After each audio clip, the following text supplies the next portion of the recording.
मैं doctor Tabassum Parveen, HOD of economics department, SM college Bhagalpur, Bihar. आज मैं मैक्रो इकोनॉमिक्स के संबंध में कुछ बताने जा रही हूँ। आर्थिक समस्याओं का विश्लेषण करने के लिए या आर्थिक सिद्धांतों का विश्लेषण करने के लिए दो मेथड्स बहुत इम्पॉर्टेंट है, मैक्रो इकोनॉमिक एनालिसिस और मैक्रो इकोनॉमिक एनालिसिस।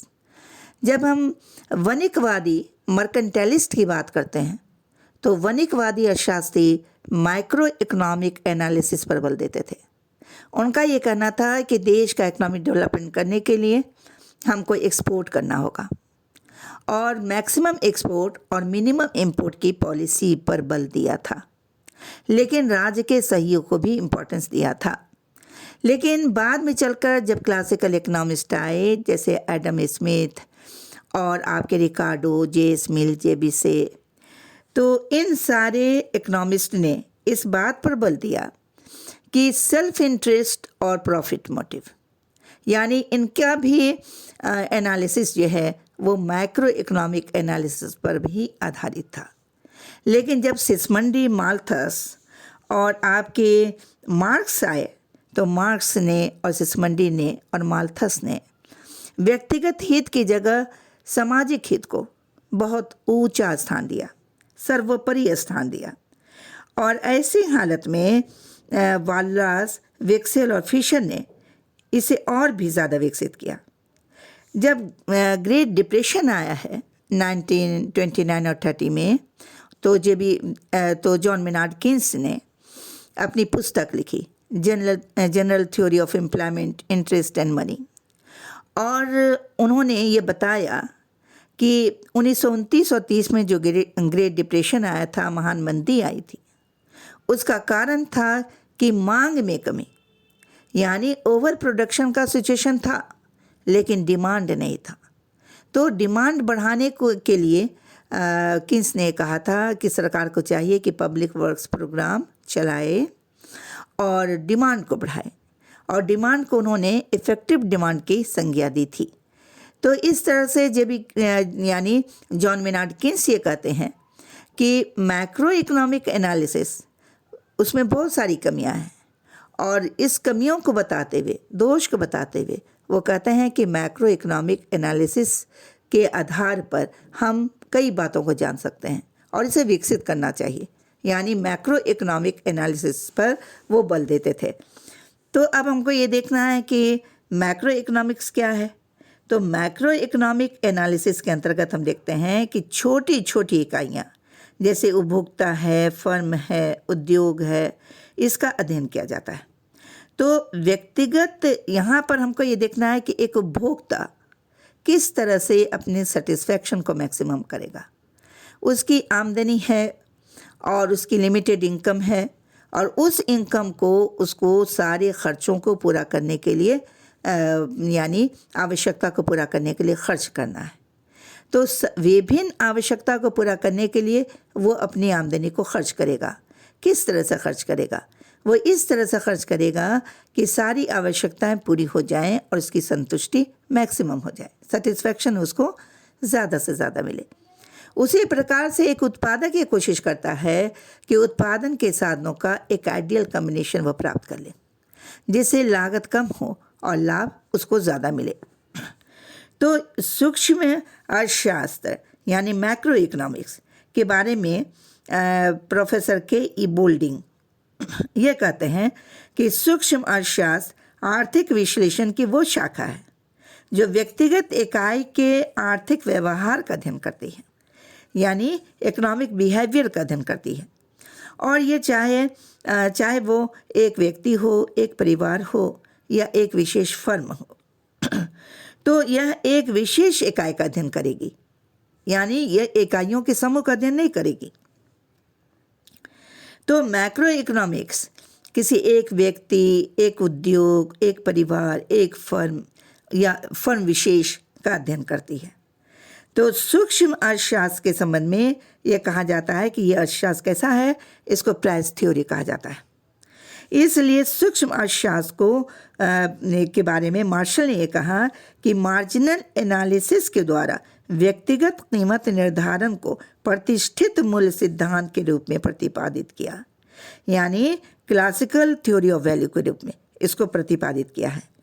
तो एक व्यक्ति, एक फर्म, एक उद्योग, औद्योगिक इकाइयाँ जो इक्विलिब्रियम प्राप्त करती हैं, उस इक्विलिब्रियम को हम क्या कहेंगे? Partial equilibrium analysis. इसको हम कहेंगे पार्शियल इक्विलिब्रियम एनालिसिस। लेकिन जब विभिन्न तथ्यों में परस्पर निर्भरता का अध्ययन किया जाता है, यानी इंटरडिपेंडेंसी का अध्ययन किया जाता है, तो उसे हम कहते हैं टोटल इक्विलिब्रियम एनालिसिस। तो यहाँ पर मैक्रो इकोनॉमिक्स जो है, इसको हम कहते हैं कि यहाँ पर आपको बताता है macro economics theory of product pricing और थ्योरी ऑफ फैक्टर प्राइसिंग। यानी थ्योरी ऑफ प्रोडक्ट प्राइसिंग में उपभोक्ता के व्यवहार का अध्ययन किया जाता है, और थ्योरी ऑफ प्रोडक्ट प्राइसिंग में यानी फैक्टर प्राइसिंग में हम देखते हैं कि एंटरप्रेन्योर के या उद्यमी के व्यवहार का अध्ययन किया जाता है। तो वस्तु की कीमतें उसी पॉइंट पर डिटरमिन्ड होंगी जहाँ पर वस्तु की मांग और पूर्ति एक दूसरे के बराबर हो जाएगी। तो यहाँ पर कीमत सिद्धांत के 2 सब डिपार्टमेंट हैं, यानी उप विभाग हैं। मांग का सिद्धांत और उत्पादन का सिद्धांत, 2 सिद्धांत हुए, मांग का सिद्धांत और उत्पादन का सिद्धांत। तो यहाँ पर ये तीसरा चरण आता है, तीसरा स्टेज आता है, वो है आपका आर्थिक कल्याण का। यानी उत्पादन के साधनों की आवंटन, उत्पादन के साधनों का आवंटन किस प्रकार किया गया है, यानी साधनों के आवंटन का मूल्यांकन करेगा इकोनॉमिक वेलफेयर। तो सूक्ष्म आर्थिक विश्लेषण यानी मैक्रो इकोनॉमिक एनालिसिस को यहाँ पर 3 भाग में बांटा गया। वस्तु का कीमत सिद्धांत, साधन का कीमत सिद्धांत और आर्थिक कल्याण का सिद्धांत, यानी 3 हिस्से में ये बटा। वस्तु का कीमत सिद्धांत, साधन का कीमत सिद्धांत और आर्थिक कल्याण का सिद्धांत। अब वस्तु का कीमत सिद्धांत फिर 2 हिस्से में बटेगा। मांग का सिद्धांत, लगान और उत्पादन का सिद्धांत। यानी वस्तु का कीमत सिद्धांत यहाँ पर 2 हिस्से में बटेगा, मांग का सिद्धांत और लागत तथा उत्पादन का सिद्धांत, यानी खर्चा का, यानी लागत और उत्पादन का सिद्धांत। और यहाँ पर साधन का जो कीमत सिद्धांत है वो फिर 4 हिस्से में बटेगा, मजदूरी, लगान, ब्याज और लाभ। तो यहाँ पर अब देखते हैं कि मैक्रो इकोनॉमिक्स कितने हिस्से में बटा हुआ है। तो यहाँ पर हम देखते हैं कि ये 3 हिस्से में बटा हुआ है। एक है आपका सिंपल मैक्रो स्टैटिक्स, और दूसरा है आपका कंपैरेटिव मैक्रो स्टैटिक्स, और तीसरा है आपका मैक्रो डायनामिक्स। तो सरल सूक्ष्म स्थितिकी यानी simple macro statics. Simple macro statics में हम देखते हैं कि यहाँ पर एक डायग्राम है, उस डायग्राम में हम ये देखते हैं कि OX पर क्या है? प्रोडक्शन। OY पर क्या है? कीमत। और डिमांड की रेखा सप्लाई की रेखा को E पॉइंट पर काट रही है, यानी E पॉइंट आपका इक्विलिब्रियम पॉइंट हुआ, और OP आपका जो है वो कीमत हो गया। तो यहाँ पर हम देखते हैं कि कीमत OP के बराबर है तथा वस्तु की मात्रा OX के बराबर है। यानी मांग, यानी हम ये कहें कि इस चित्र में यानी डायग्राम में वस्तु की कीमत मांग और पूर्ति के सभी बिंदु K के आधार पर निर्धारित होगी, अतः कीमत OP के बराबर तथा वस्तु की मात्रा OX के बराबर होगी। E पॉइंट पर इक्विलिब्रियम का पॉइंट है। अब हम ये देखते हैं कि कंपैरेटिव मैक्रो स्टैटिक्स क्या है। तो कंपैरेटिव मैक्रो स्टैटिक्स में हम ये देखते हैं कि यानी विभिन्न बिंदुओं पर बदलते हुए इक्विलिब्रियम की तुलना की जाती है, यानी डिफरेंट पॉइंट्स पर जो इक्विलिब्रियम बदल रहा है उसकी तुलना की जाएगी। तो यहाँ पर हम देखते हैं कि अगर मान लीजिए कि आपका कंपैरेटिव मैक्रो स्टैटिक्स है, तो यहाँ पर ये देखा जाता है कि वस्तु की मांग और पूर्ति फलन यानी डिमांड फंक्शन और सप्लाई फंक्शन अपरिवर्तित है, लेकिन किसी स्वतंत्र चल में अगर किसी वेरिएबल में परिवर्तन हो जाए और मांग का फलन और पूर्ति का फलन दोनों ही बदल जाए, यानी किसी चर में, किसी वेरिएबल में अगर चेंजेस आते हैं और डिमांड फंक्शन बदल जाता है, सप्लाई फंक्शन बदल जाता है, तो आपका को क्या मिलेगा? एक नया इक्विलिब्रियम मिलेगा, नए साब कीमत की उत्पत्ति होगी। तो यहाँ पर आपको देखना है कि यहाँ पर देख रहे हैं इस डायग्राम में कि के बिंदु इक्विलिब्रियम का पॉइंट है। तो किसी स्वतंत्र चर, किसी वेरिएबल के बदल जाने के कारण अगर मांग बढ़ गई तो नया मांग वक्र मिलेगा D1 D1। पहले क्या था? TD मांग वक्र, लेकिन बाद में यह मांग बढ़ जाने की वजह से D1 D1 मांग वक्र हमें मिलेगा। कीमत का नया साब हमको के की जगह K1 बिंदु पर मिलेगा। तो जहाँ पर कीमत OP से बढ़कर क्या हो गई? OP1 हो गई, और वस्तु की मात्रा क्या हो गई? OX से बढ़कर OX1 पर पहुँच जाती है। तो इस एनालिसिस में साब की पूर्व एवं परिवर्तित स्थितियाँ की तुलना तो की जाती है। हम यानी के इक्विलिब्रियम पॉइंट था, अब K1 हो गया। D हमारा मांग वक्र था, मांग बढ़ जाने की वजह से D1 D1 हो गया। कीमत OP से बढ़कर OP1 हो गई, और उत्पत्ति की मात्रा OX से बढ़कर OX1 हो गई। यानी यह परिवर्तित स्थितियों की तुलना तो हम कर लेते हैं, लेकिन यह एनालिसिस इस तथ्य पर कोई प्रकाश नहीं डालता, नहीं बताता है हमें कि पूर्व साब की स्थिति, के की जो स्थिति थी वो किस प्रोसेस से दूसरे साब में यानी K1 में पहुंच गई। यानी हम तुलना तो कर लेते हैं, लेकिन हमें इस बात का पता नहीं चलता कि इक्विलिब्रियम पॉइंट K1 पर कैसे जाता है। इस प्रोसेस की व्याख्या नहीं की जाती है। अब आता है आपका मैक्रो डायनेमिक्स। तो मैक्रो डायनेमिक्स में हम ये देखते हैं कि एडजस्टमेंट के प्रोसेस का अध्ययन किया जाता है, समायोजन के प्रोसेस का अध्ययन किया जाता है, जिसके माध्यम से सूक्ष्म चर मूल्यों के संबंध में एक साब की स्थिति परिवर्तित होकर दूसरे साब की स्थिति तक पहुंच जाती है। यानी अगर मान लीजिए कि एक छोटा सा सूक्ष्म चर मूल्य के संबंध में यह कहा जाता है कि एक साब की स्थिति चेंज हो जाती है और दूसरे साब पर हम पहुंच जाते हैं, एक इक्विलिब्रियम से दूसरे इक्विलिब्रियम पर। तो दूसरे शब्दों में ये कहा जाए कि एक साब बिंदु से दूसरे साब बिंदु तक पहुंचने के दौरान बहुत सारी घटनाएं होती हैं। उसका अध्ययन सूक्ष्म प्रवैगिक के अंतर्गत किया जाता है, यानी मैक्रो डायनेमिक्स के अंतर्गत किया जाता है इसका अध्ययन। उदाहरण के लिए मान लीजिए कि मांग अगर बढ़ गई तो वस्तु बाजार में मांग और पूर्ति द्वारा निर्धारित साब कीमत में, इक्विलिब्रियम प्राइस में क्या हो जाएगा? असंतुलन हो जाएगा, डिसइक्विलिब्रियम हो जाएगा। और यह असंतुलन वस्तु बाजार में असंतुलन की एक सीरीज उत्पन्न कर देगी, यानी सीरीज ऑफ डिसइक्विलिब्रियम। यानी कहने का मतलब है कि उदाहरण के लिए मान लीजिए कि मांग बढ़ जाता है तो वस्तु बाजार में मांग और पूर्ति द्वारा निर्धारित जो इक्विलिब्रियम था हमारा, वो इक्विलिब्रियम प्राइस में क्या होगा? संतुलन नहीं होगा, असंतुलन होगा। और यह असंतुलन जो है संतुलन का श्रृंखला को उत्पन्न कर देगी, जिसके माध्यम से साब की एक परिवर्तित स्थिति यानी हमको मिलेगी। तो इसका अध्ययन जो है वो कहाँ किया जाता है? मैक्रो डायनेमिक्स के अंतर्गत। मैक्रो डायनेमिक्स में हम एक साब से दूसरे साब में जब इकोनॉमी जाती है, इक्विलिब्रियम की स्थिति प्राप्त होती है, तो ऐसी हालत में हम डिसइक्विलिब्रियम की सीरीज़ का अध्ययन करते हैं एक साब से दूसरे साब में जाने की वजह से।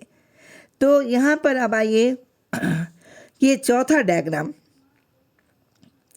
आपको ये बताता है कि के बिंदु पर, यानी हम देख रहे हैं कि कीमत का निर्धारण कहाँ पर हुआ है? के बिंदु पर होता है, और OP के बराबर यानी के बिंदु पर कीमत का निर्धारण, के बिंदु हमारा इक्विलिब्रियम पॉइंट और OP के बराबर है, तथा विनिमय की मात्रा यानी उत्पादन की मात्रा OX के बराबर है। के इक्विलिब्रियम पॉइंट हुआ, OP कीमत हुआ, OX उत्पादन की मात्रा हुई। तो किसी स्वतंत्र चर के बदल जाने के कारण मांग बढ़ जाती है। फिर हमको क्या मिलेगा? नया मांग वक्र D1 D1, और एक नया हमको इक्विलिब्रियम मिलेगा। के की जगह क्या मिलेगा? K1 मिलेगा, जहाँ कीमत के किसके बराबर है? कीमत बराबर है OP1 OP डैश के तथा मात्रा OX डैश के। यानी यहाँ पर K1 जब हमको मिला है इक्विलिब्रियम तो वो कीमत बढ़ करके क्या हो गई है, कीमत OP डैश और साथ ही उत्पादन की मात्रा OX डैश के बराबर होगी।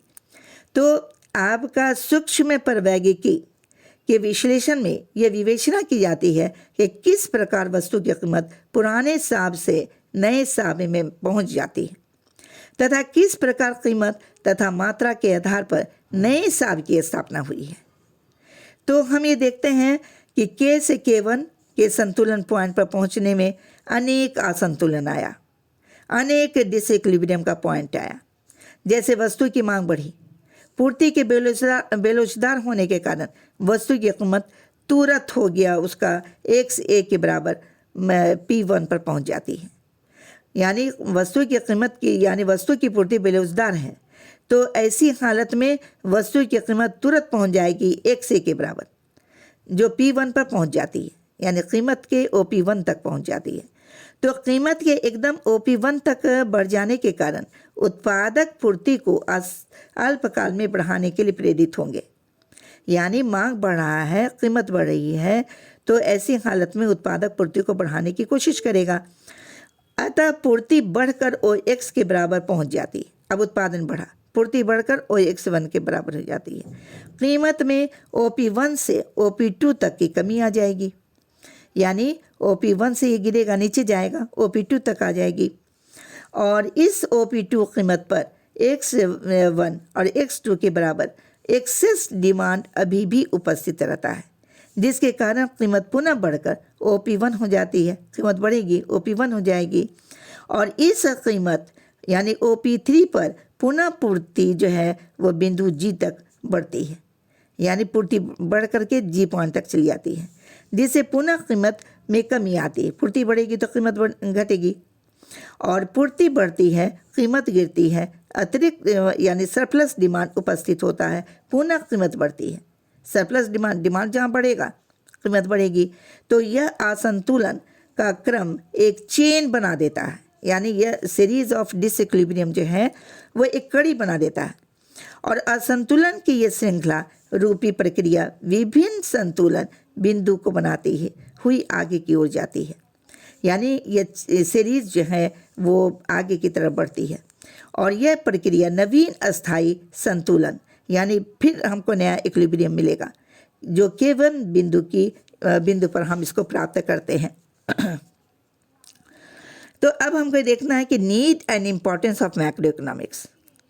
तो कीन्स ने जब पुस्तक प्रकाशित की थी तो मैक्रो इकोनॉमिक्स विकसित हुआ था और कीन्स की इस व्यक्तिगत यानी वैचारिक क्रांति उनकी जो हुई थी व्यक्तिगत वैचारिक क्रांति के बाद सूक्ष्म आर्थिक विश्लेषण के महत्व को कमी नहीं आई थी, यानी मैक्रो इकोनॉमिक एनालिसिस में कमी नहीं आई थी। जबकि कीन्स ने general theory of employment interest and money का नामक पुस्तक लिखी और पुस्तक लिखने के बाद वैचारिक क्रांति लाया था कि मैक्रो इकोनॉमिक एनालिसिस बहुत ही इम्पॉर्टेंट है और मैक्रो इकोनॉमिक्स विकसित हुआ था।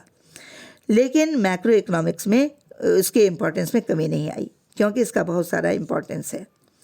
तो यह कहा गया कि सूक्ष्म आर्थिक विश्लेषण के द्वारा पूंजीवादी अर्थव्यवस्था में यह ज्ञात किया जाता है कि उत्पादन कैसे किया जाता है, किन वस्तुओं का उत्पादन किया जाता है, उत्पादन किसके लिए किया जाता है और उत्पादित वस्तुओं का वितरण कैसे होगा।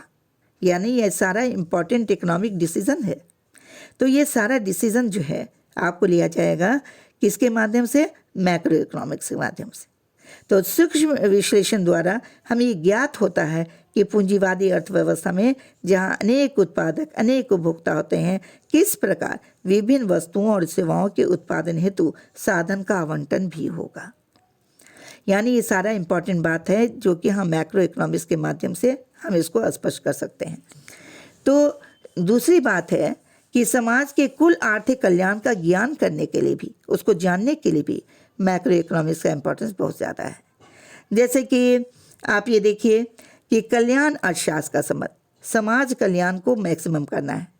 क्या यह कल्याण आपको मोनोपोली की स्थिति में मिलेगा अल्गोपोली की स्थिति में मिलेगा या मोनोपोलिस्टिक कंपटीशन की स्थिति में मिलेगा।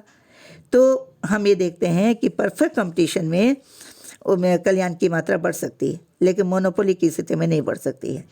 तो सूक्ष्म अर्थशास्त्र में उपभोग और उत्पादन की कुशलता की दशाओं का विवेचन किया जाता है, और ये विधि इस बात पर प्रकाश डालती है कि कुशलता में कमी करने वाले कौन से कारण हैं और इसको दूर किस प्रकार से किया जा सकता है। तो ये बहुत इम्पॉर्टेंट चीज़ है, जिससे कि हम इस बात को जानें कि वेलफेयर हम कैसे करें और अपनी एफिशिएंसी को कैसे बढ़ाएं। और तीसरी बात है कि मैक्रो इकोनॉमिक एनालिसिस से हमें ज्ञान होता है कि एक स्वतंत्र निजी अर्थव्यवस्था बिना किसी केंद्रीय नियंत्रण के कार्य कर सकती है। दूसरे शब्दों में कहा जा सकता है कि पूरी तरह से केंद्र निर्देशित अर्थव्यवस्था का कुशल संचालन असंभव है। यानी यहाँ पर working of a free decentralised economy के लिए मैक्रो इकोनॉमिक एनालिसिस का अध्ययन, इसके आधार पर इकोनॉमिक एक्टिविटीज़ का अध्ययन बहुत इम्पोर्टेंट हो जाता है। और उसके बाद हम देखते हैं कि प्रॉब्लम ऑफ एक्सटर्नलिटीज़, यानी बाह्यता की समस्या को दूर करने के लिए भी मैक्रो इकोनॉमिक एनालिसिस बहुत इम्पोर्टेंट हो जाता है। उसके बाद है helpful in understanding the problem of applied economics. तो यहाँ पर देखिए कि आपका मैक्रो इकोनॉमिक एनालिसिस कितना प्रैक्टिकल है, कि अगर मान लीजिए कि पब्लिक फाइनेंस है, इंटरनेशनल इकोनॉमिक्स है, तो इन सारी चीज़ों का से रिलेटेड जितने भी प्रॉब्लम्स हैं उनको समझने के लिए मैक्रो इकोनॉमिक एनालिसिस बहुत इम्पॉर्टेंट है। जैसे कि देखिए एक बहुत अच्छा इम्पॉर्टेंट उदाहरण है कि टैक्सेशन के फलस्वरूप हम देखते हैं कि साधनों का, यानी टैक्स लगाए जाने के बाद साधनों का आदर्श आवंटन भंग नहीं होगा, सामाजिक कल्याण में कोई कमी नहीं होगी। अगर मान लीजिए कि अप्रत्यक्ष कर जैसे उत्पादन कर है, बिक्री कर है, तो ऐसे कर के लगाए जाने से साधनों का आदर्श आवंटन प्रभावित होगा, क्योंकि यह बिक्री कर है। तो ऐसी हालत में सामाजिक कल्याण में भी कमी आएगी। तो इन सारी बातों का अध्ययन हम मैक्रो इकोनॉमिक एनालिसिस के माध्यम से कर सकते हैं। उसी प्रकार हम देखते हैं कि अगर मान लीजिए कि रुपये के अवमूल्यन की पॉलिसी अपनाई जाती है और देश का बैलेंस ऑफ पेमेंट को बैलेंस करने की कोशिश की जाती है, तो आयात और निर्यात की मांग और पूर्ति की लोच पर यह डिपेंड करेगा। और इसका अध्ययन हम किसके द्वारा करेंगे? मैक्रो इकोनॉमिक एनालिसिस के द्वारा। तो फ्री इकोनॉमी में विदेशी विनिमय की दरों के निर्धारण में भी जो विदेशी विनिमय की पारस्परिक मांग और पूर्ति पर निर्भर करती है, यानी विदेशी विनिमय की दर का डिटर्मिनेशन जो विदेशी विनिमय की मांग और पूर्ति पर निर्भर करता है, तो इसको भी हम कैसे समझेंगे? मैक्रो इकोनॉमिक एनालिसिस के माध्यम से ही समझ सकते हैं। और आर्थिक समस्याओं के निर्णय में भी बहुत सहायक होती है। आर्थिक यानी इकोनॉमिक पॉलिसीज़ को बनाने में हेल्पफुल इन पॉलिसी फॉर्मुलेशन में भी बहुत इम्पोर्टेंस है। और उसके बाद हम देखते हैं कि मैक्रो इकोनॉमिक एनालिसिस के द्वारा रेखीय प्रायोजना, जिसको हम कहते हैं लाइनियर प्रोग्रामिंग, तो रेखीय प्रायोजना की तकनीक का भी ज्ञान होता है, जिसके आधार पर उत्पादक कई महत्वपूर्ण डिसीजन लेता है। इस विधि के द्वारा उत्पादक ये जानकारी प्राप्त करता है कि उत्पत्ति का कौन सा साधन प्रचुर मात्रा में उपलब्ध है और कौन सा साधन कम मात्रा में उपलब्ध है। तो रेखीय प्रायोजन के द्वारा, लाइनियर प्रोग्रामिंग के द्वारा उत्पादक उत्पत्ति के साधनों को अनुकूलतम अनुपात में इस्तेमाल करके अपने कुल आय को अधिकतम करने की कोशिश करेगा। तो ये बहुत बड़ी बात है, जिससे कि एक प्रोड्यूसर अपने उत्पादन की यानी विभिन्न विधियों में से किसी एक उत्पादन की विधि को चुनता है, जिससे कि वो अपना इनकम को बढ़ा सके। लेकिन limitation of macro economic analysis, तो कहा जाता है कि नहीं, सूक्ष्म आर्थिक विश्लेषण में केवल हम अंश का अध्ययन करते हैं, होल यानी समग्र का अध्ययन नहीं करते। तो स्पष्ट है कि व्यक्तिगत अंशों और इकाइयों के अध्ययन के आधार पर संपूर्ण अर्थव्यवस्था का सही चित्र हमारे सामने नहीं आएगा। तो यह बहुत बड़ा प्रॉब्लम है। दूसरी बात ये कही जाती है कि सूक्ष्म आर्थिक प्रणाली अपने आप में न केवल अपर्याप्त है बल्कि कई आर्थिक समस्याओं के विश्लेषण में गुमराह बना देती है। यानी ये बिल्कुल भी आवश्यक नहीं है कि व्यक्तिगत, परिवार, फर्म और उद्योग के संबंध में जो निष्कर्ष निकाले जाएं वो पूरी तरह से अर्थव्यवस्था पर लागू हों। यानी वर्तमान समय में ये देखा जाता है कि ऐसी नीतियाँ जो संपूर्ण अर्थव्यवस्था को प्रभावित करती है, जैसे कि मान लीजिए टैक्सेशन की पॉलिसी है, पब्लिक एक्सपेंडिचर की पॉलिसी है और सरकार की फिस्कल पॉलिसी है, मॉनेटरी पॉलिसी है, तो मैक्रो इकोनॉमिक्स के अध्ययन पर ही होना चाहिए। यानी यहाँ पर माइक्रो इकोनॉमिक एनालिसिस इम्पोर्टेंट प्रतीत नहीं होता। साथ ही हम देखते हैं कि यह अवास्तविक मान्यता पर आधारित है। सूक्ष्म आर्थिक विश्लेषण स्वतंत्र अर्थव्यवस्था में पाए जाने वाले काल्पनिक फुल एम्प्लॉयमेंट की मात्रा पर आधारित है, यानी फुल एम्प्लॉयमेंट के मान्यता पर आधारित है। जैसा कि हम जानते हैं कि फुल एम्प्लॉयमेंट का विचार वास्तविक जगत में सही नहीं है। तो केन्स ने कहा कि फुल एम्प्लॉयमेंट की मान्यता को स्वीकार करना अपनी कठिनाइयों को मान्यता देना है, बिल्कुल उचित है। यानी यहाँ पर यह कहते हैं कि अवास्तविक मान्यता पर यह आधारित है, इसलिए ये सही नहीं है। Based on laces fair concept, full employment के विचार के तरह ही आपका मैक्रो इकोनॉमिक एनालिसिस जो है वो क्या है कि लेसेस फेयर यानी based on laces fair concept पर आधारित है। तो मुक्त व्यापार व्यवस्था अभूतकालीन दुनिया की वस्तु मानी जाती है। वर्तमान समय में इस विचार की कोई भी इम्पोर्टेंस नहीं है। तो ये सारे लिमिटेशंस हैं। तो इन सारे लिमिटेशंस के कारण हम ये कह सकते हैं कि देश के आर्थिक विकास को प्रभावित करने वाला जितना भी आपका पॉलिसीज़ होता है, इकोनॉमिक पॉलिसीज़, जैसे कि मॉनेटरी पॉलिसी है, फिस्कल पॉलिसी है, टैक्सेशन की पॉलिसी है, जो कि समूची अर्थव्यवस्था को प्रभावित करती है, तो ऐसी हालत में मैक्रो इकोनॉमिक एनालिसिस यानी पूरी तरह से इम्पॉर्टेंट प्रतीत नहीं होता है आलोचनाओं के हिसाब से।